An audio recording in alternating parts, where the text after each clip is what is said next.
Welcome back to Feisty Fridays.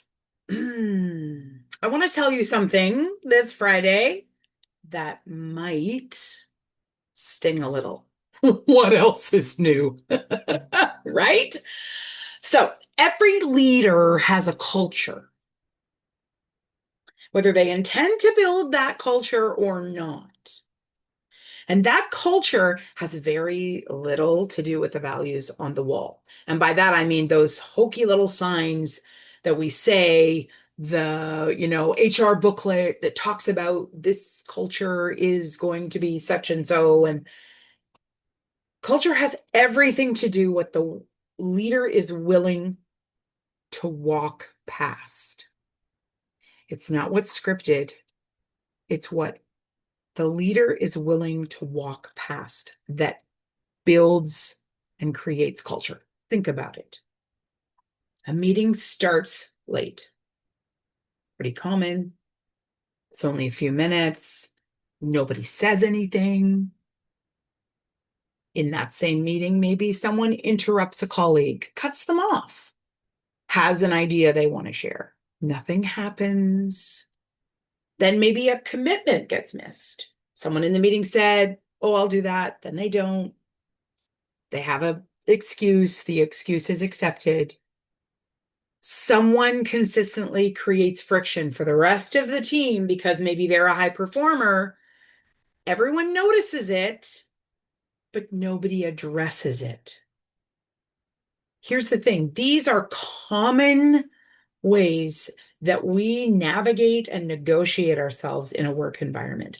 And we often think of these as isolated moments. Sometimes they have to do with different people in the office on the project.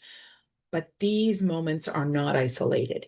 They are lessons. These moments teach us something about how the organization really works. Not what the HR manual says, but how the organization really works. And that's why I would say what you tolerate, you teach. Now, I want to be clear. This isn't about becoming rigid or even punitive, because quite frankly, that stuff doesn't work either. It's not about policing every mistake or micromanaging, because mistakes are a part of learning. In fact, I'm only here sharing with you because of stuff I didn't know. What I'm talking about, though, is patterns, repeated behaviors that quietly become normalized because no one, including the leader themselves, has the courage to interrupt them, to stop the patterns. And that's where culture is actually built. It's not in the annual planning session that we build culture. It's not in the beautifully designed values statement. It's in the ordinary Tuesday morning meeting where everyone watches to see what the leader does, or quite frankly, what the leader doesn't do. Here's something that I've had to learn over the years. People pay far more attention to the behaviors you ignore than the speeches you give. You can talk about accountability all day long. You can reiterate instructions, but if one person repeatedly escapes whatever you've said, you've just told everyone that accountability at this organization doesn't matter. You can talk about respect, but if sarcasm, eye rolling, and dismissive behavior gets, well, a free pass, you've just redefined respect as including those things. And leaders often think that they're protecting relationships by avoiding these tough conversations. Oh, I just need a moment there. That kind of hit. That kind of hit. You know how sometimes you say something because you're on a roll, you feel it, you know it to be true, but while you are saying it, you are realizing that you yourself have a situation that you need to deal with. Oof, that just happened to me. Note to the Feisty PM, I have some conversations that I need to have, and in particular with one person, because quite frankly, I've been doing this. I've been trying to preserve connection and I would say relationship by ignoring behavior that shouldn't be ignored. And I realize I am influencing and actually aiding and abetting a culture that I do not approve of myself. And here I am pontificating to you about it. I digress. It's so important for us to realize that every avoided conversation becomes the burden that everyone around that situation has to carry, not just you. And I am saying this because I realize because I have been complicit and I haven't done anything, there are others that have been lifting the burden of this person's behavior alongside of me.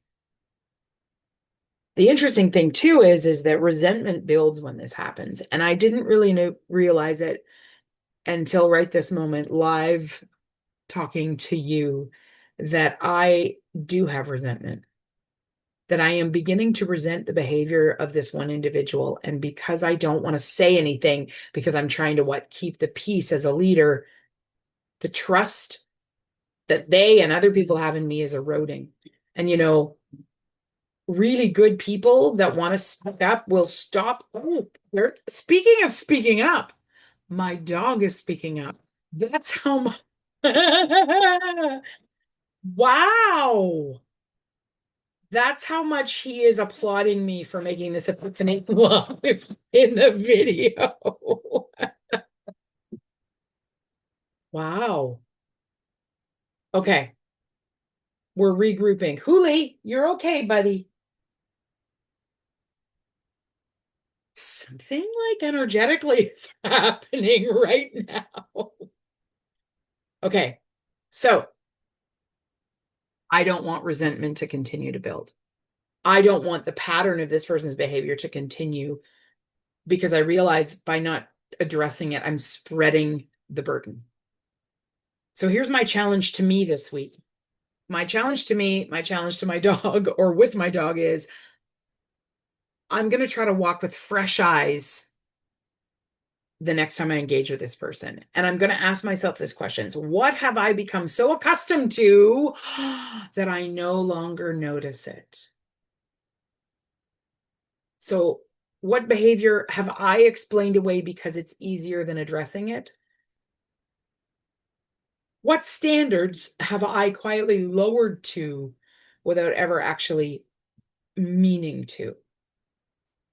Because culture and the culture we create as leaders is not something that you just do, it's something that we create every day. And the last few days in particular, I have been creating an environment and I have been tolerating something that quite honestly means I have been teaching it. And the irony is, oh my gosh, I'm doing it right now. Here I am, maybe not teaching because my vlogs are not really about teaching. They're mostly just about me talking off the top of my head. But I realize as I am sharing and encouraging you to think about this, I myself am teaching what I tolerate. And I, as a leader, have been tolerating something that I simply shouldn't. So this has been a big revelatory Feisty Friday. I have work to do this weekend to plan on how I'm going to no longer tolerate this because I don't want to resent this individual. And quite honestly, my dog agrees. So stay feisty, and we will see you next Friday. Let's do this together. Let's be conscious about the culture that we create, and let's not teach what we tolerate. Let's be very strategic about who we are as leaders. As always, thank you for listening. And thank you for listening to my dog also weigh in. Have a good weekend. See you next time.